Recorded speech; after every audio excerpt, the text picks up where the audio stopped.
भोग तो चोलप्पा तुझे भी भोगना पड़ेगा। आज तूने धन एकत्रित कर लिया, मेरी पादुका को दर्शन करा करा कर तू करोड़पति बन गया, धनपति बन गया, वैभवपति बन गया, पर चोलप्पा तेरे को कर्म का भोग भोगना पड़ेगा, तू उसकी तैयारी करके रख लेना। जितना धन चोलप्पा ने स्वामी समर्थ जी के दर्शन कराकर, सत्संग कराकर जो कमाया था, वो सारा धन चोलप्पा का एक दिन समाप्त हो गया और चोलप्पा भगवान के चरणों में जाकर गिर गया, श्री स्वामी समर्थ के चरणों।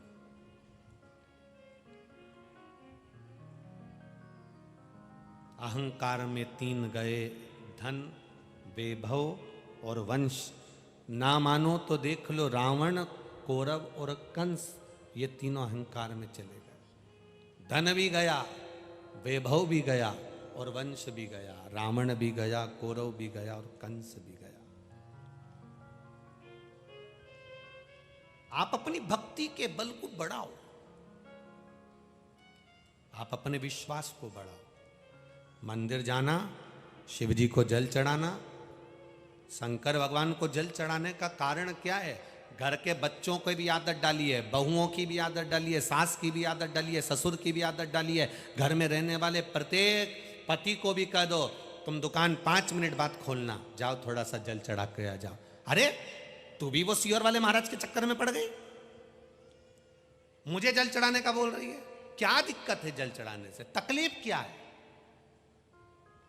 क्या तकलीफ क्या है जल चढ़ाने से? जाओ, चले जाओ, जाओ। लोग कहते हैं सुदामा जी की जो पत्नी थी वो बड़ी तेज थी। सुदामा जी की पत्नी इतनी जिद्दी थी कि अपने पति के पीछे पड़ गई थी कि जाओ द्वारकाधीश के दरवाजे पर जाओ, जाओ द्वारकाधीश के दरवाजे पर जाओ।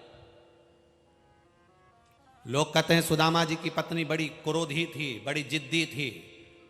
तो सुदामा जी की पत्नी जिद्दी थी तो उसने गलत क्या कहा? सुदामा जी की पत्नी जैसी दुनिया में किसी की पत्नी नहीं होगी। सुदामा जी की पत्नी केवल एक ऐसी थी जो अपने पति से रोज कहती थी कि जाओ द्वारकाधीश के चरणों में जाओ, जाओ द्वारका जाओ, जाओ द्वारका जाओ, जाओ द्वारका जाओ। सुदामा की पत्नी केवल एक अकेली थी जो अपने पति को रोज कहती थी कि द्वारका जाओ, द्वारकाधीश के पास जाओ।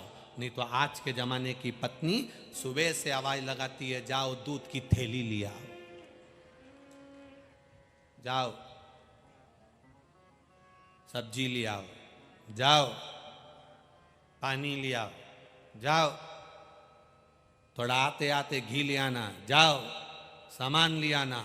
आज तक ऐसी कौन सी पत्नी है जो अपने पति के पीछे पड़ी हो रोज प्रतिदिन? जाओ एक लोटा जल चढ़ा कर आओ, जाओ रोज एक लोटा जल चढ़ा के आओ। पत्नी अगर एक सामान नहीं आता तो फोन लगा के बोल देती है आते आते ये लिया ना। तुम्हें अपने सामान की चिंता है, तुम्हें घर में वस्तुओं की चिंता है, तुम्हें अपने सामान की चिंता है।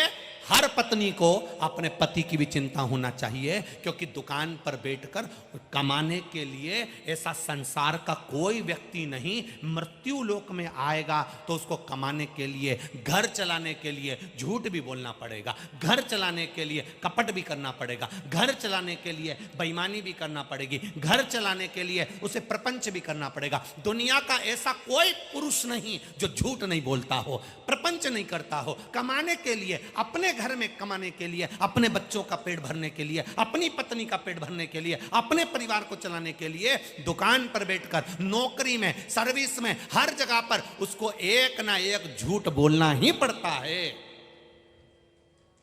उसको झूठ बोलना पड़ेगा। और जब झूठ बोलता है, कमा कर लेकर आता है, उसकी कमाई का भोग पत्नी भी करती है, बच्चे भी करते हैं। पर उसने किस तरह से कमाया है, कैसे कमाया है, किस तरह से कमा कर लाया है, उसके कर्म का भोग उस पति को भोगना पड़ेगा। इसलिए धर्म पत्नी का फर्ज है अपने पति के हाथ में एक लोटा जल पकड़ाए और उसको मंदिर तक भेजे, जिससे उसको भोगना ना पड़े, वो यहीं का पाप यहीं धुल कर जाए।